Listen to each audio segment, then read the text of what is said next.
પાછા નંદીગ્રામ આવે છે, ફળાહાર કરે છે, અખંડ ભજન કરે છે, અખંડ સાધના. ના આ સાધના ભરતજી કરે ને એ સાધનાની અસર ભરતજીના શરીર પર પડવા માંડે છે. બાબાજી લખે સાધના કરવાથી દેહતી નહીં ડૂબરી હોઈ.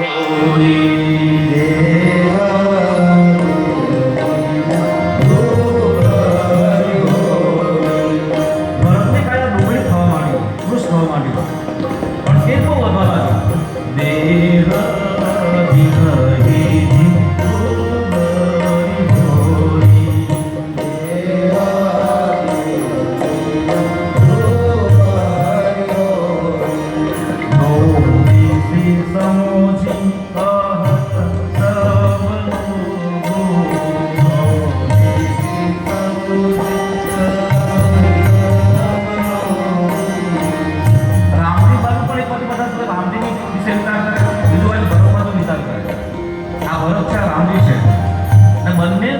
નહીં બંનેનું આ ચરિત્ર જોઈને, બંનેનું આ જીવન જોઈને અયોધ્યામાં લોકો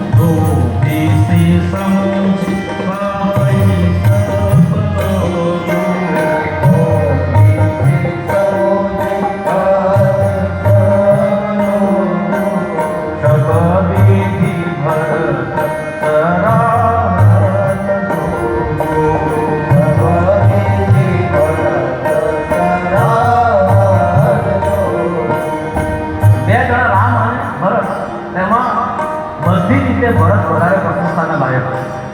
સબદીજી ભરત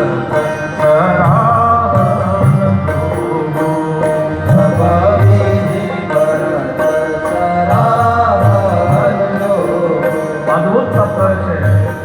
ત્યાગ, તપ અને પ્રેમનું મિશ્રણ એટલે ભરતજી.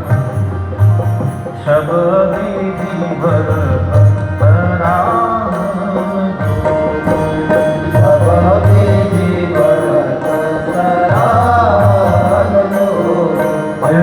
સમાપ્તિ તરફ આપણે છીએ.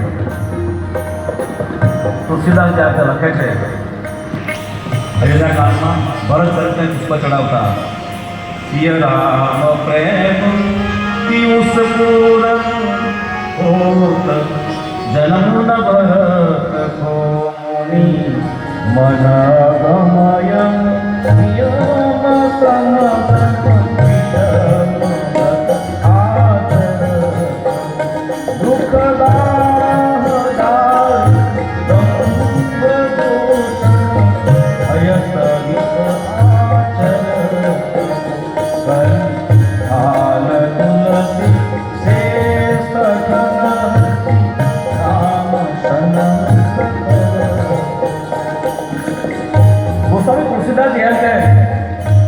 ભરતજીનો જન્મ ન થયો તો બીજું તો જે થયો હશે થાક, પણ મારા જેવા સતને, મારા જેવા પાપીને આ કલયુગમાં રામ સદગુરુ કોણ ભરત?